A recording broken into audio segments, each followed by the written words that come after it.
बिस्मिल्लाहिर्रहमानिर्रहीम। अस्सलाम वालेकुम दोस्तों, आज मैं आपको होम्योपैथी की मेडिसिन आर्सेनिकम सल्फोरेटम फ्लेवियम के बारे में इंफॉर्मेशन दूंगा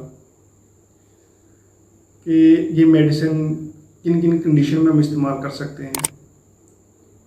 इसके अलावा जिस्म के मुख्तलिफ अज़ा पे हमें कौन कौन से साइनस सिम्टम महसूस होते हैं तो इस मेडिसिन का हम इस्तेमाल कर सकते हैं।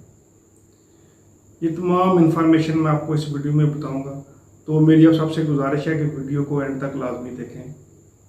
मैं हूं डॉक्टर उमर और आपको अपने चैनल होम्योटेक में खुशामदीद कहता हूं।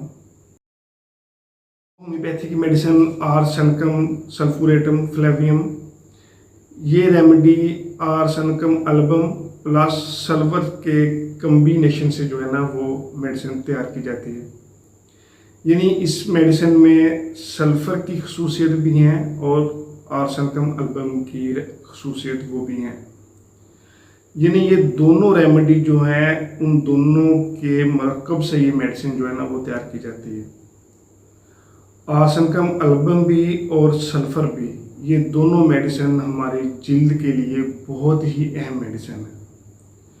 यानी अगर किसी की जिल्द के ऊपर डिस्कलरेशन ऑफ स्किन हो गया हुआ है या लिकोडर्मा का इशू है जिसे हम विटिलिगो भी कहते हैं, यानी किसी की जिल्द के ऊपर वाइट स्पॉट जो है ना वो बन गए हैं और उनमें शदीद जो जलन है वो एक गर्म मौसम में देखी जाती है और उसके साथ इतनी शदीद जलन होती है कि पेशेंट तो जब भी कोई गर्मी वाला काम करता है या गर्म मौसम में बाहर निकलता है तो उससे जो गर्मी है वो बर्दाश्त नहीं होती और उसके नतीजे में जो हमारी स्किन होती है उसके ऊपर बहुत ज़्यादा जलन होती है, चुभन होती है और एक प्रिकरिंग लाइक जो है सेंसेशन, इस तरह का एहसास होता है पेशेंट को। तो ऐसे केस में ये बहुत ही अहम रेमेडी है होम्योपैथी की आर्सेनिकम सल्फोरेटम फ्लेवियम। तो मैं ये साइड पे तस्वीर लगा दूंगा, आप देख भी रहे होंगे कि अगर किसी को इस तरह की स्किन का इशू है और उसके साथ साथ उनको धूप में जाना पसंद नहीं होता, क्योंकि धूप में उनके जाने से उनकी स्किन है उसके ऊपर बहुत ज़्यादा एक बर्निंग की सेंसेशन देखने में आती है, एक जलन होती है, एक चुभन होती है। तो ऐसे केस में ये मेडिसिन बहुत ही अच्छा वर्क करती है।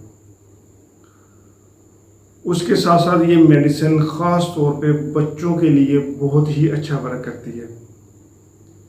यानी ऐसे बच्चे जिनको माल न्यूट्रिशन का मसला होता है, यानी जिनका जो शरीर होता है वो दुबला पतला होता है, उनके जो माइंड होता है उसमें बहुत ही ज़्यादा जो है ना एक कन्वर्जन जो है ना वो देखने में आते हैं। यानी उनके जो माइंड होता है उसमें एक शदीद किस्म का हिजान होता है, पेशेंट बहुत ही ज़्यादा रेस्टलेस होता है और उसके साथ साथ जो उनकी बोन्स होती हैं उनकी डिकलरेशन जो है ना वो स्टार्ट हो चुकी होती है, जिसे हम ऑस्टियोपोरोसिस कहते हैं। जो हड्डी है, जो उनकी बोन्स होती हैं वो बहुत ज़्यादा सॉफ्ट होती हैं और नरम होती हैं और जो बच्चों का ख़ास तौर पे जिस्म होता है वो बहुत ही ज़्यादा जो है ना एक माल न्यूट्रिशन वाला होता है। ये एक कमज़ोर दुबला पतला और एमेसिएशन टाइप जो है ना उनका एक जिस्म जो ना वो देखने में आता है। उसके साथ साथ जो पेशेंट है उसको एक वॉकिंग करने में ना एक ट्रेम्बलिंग की सिचुएशन जो है ना वो देखने में आती है। तो ऐसे केस में भी ये मेडिसिन बहुत ही अच्छा वर्क करती है। अगर किसी बच्चे का जो जिस्म है वो बहुत ही ज़्यादा दुबला है और उसके साथ साथ उनको चलने में एक ट्रेम्बलिंग की सिचुएशन देखने में आती है, उनकी जो बोन्स होती हैं उनमें कैरीज बन चुकी होती हैं, यानी उनकी जो बोन्स होती हैं उनमें डिकलरेशन हो चुकी होती है, जिसे हम ऑस्टियोपोरोसिस भी कहते हैं। उनकी जो बहुत ही ज़्यादा जो है ना एक रेस्टलेस जो एपोप्लेक्सी वाला जो माइंड होता है वो होता है। तो अगर किसी बच्चे में इस तरह की टेंडेंसी पाई जाती है तो उसके लिए ये मेडिसिन बहुत ही अच्छा वर्क करती है। जिनको जो माल न्यूट्रिशन का मसला होता है इनका डाइजेशन भी बहुत ही वीक होता है और जैसे ही वो खाना खाते हैं उनका पेट ख़राब हो जाता है, होने के साथ ही उनको जो है ना एक शदीद डायबिलिटी जो है ना वो देखने में आती है। और ऐसे बच्चे ख़ास तौर पे जिनको एक लंबे अरसे से डायरिया का जो है ना सिम्टम देखने में आता है, तो तो ऐसे बच्चों में भी जो एक बोलने की टेंडेंसी होती है वो बहुत ही लेट जो है ना वो स्टार्ट होती है, इसकी कंडीशन जो है ना वो पाई जाती है। और उनको जो है ना एक चलने में लड़खड़ाहट होती है, उनका जो डाइजेशन है वो बहुत ही वीक होता है। और उसके साथ साथ ऐसे बच्चे ख़ास तौर पे जो है ना एक कोलक जो है ना उसमें एक शदीद स्पाज़मोटिक जो है ना वो पेन देखने में आती है। यानी जैसे ही बच्चा कोई चीज़ खाना खाता है उसके साथ ही जो बच्चे का पेट है उसमें एक स्पाज़मोटिक पेन और एक कोलिक पेन जो है ना वो देखने में आती है।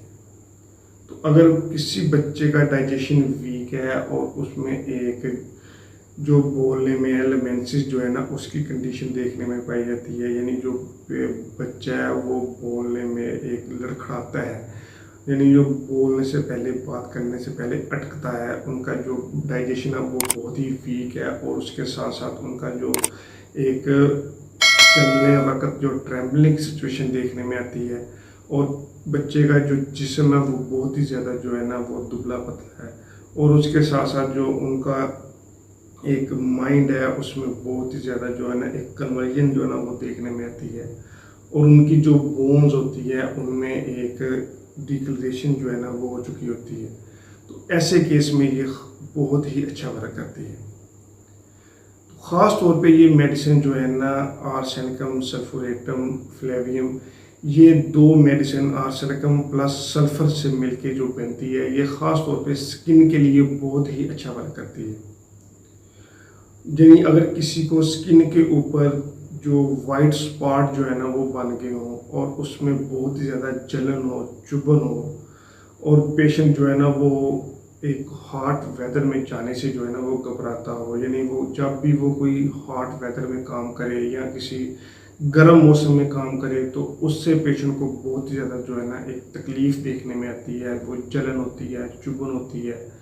और पेशेंट जो है ना वो वाला हिस्सा जिसके ऊपर जो डिकलरेशन स्किन की हो चुकी होती है उसको बाहर धूप में निकलने से जो है ना वो निकालने से डरता है, क्योंकि अगर वो धूप में उस हिस्से को या जिस्म को बाहर निकालेगा, अगर किसी की जिल्द के ऊपर ये हैंड के जो है ना अपर हैंड पे डिक्लरेशन हो गई है तो ऐसे केस में ये मेडिसिन जिस्म पे बहुत ही अच्छा असर करती है। जो उसकी एक बर्निंग टेंडेंसी है या किसी जलन वाली टेंडेंसी है उसको बहुत ही अच्छे तरीके से बिना किसी साइड इफेक्ट के क्योर करेगी।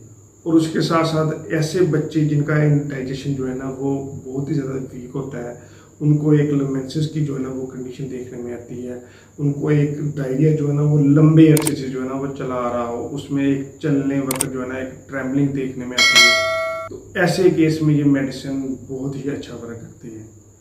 तो ये मेडिसिन ख़ास तौर पे स्किन के लिए बहुत ही अहम मेडिसिन है।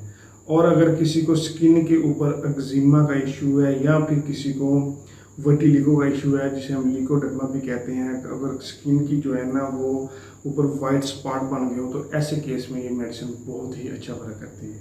हम देखते हैं कि होम्योपैथी की मेडिसिन आर्सेनिकम सल्फोरेटम फ्लेवियम, इसे हम किस टेचुरेशन में इस्तेमाल करें तो ये बहुत ही अच्छा वर्क करती है।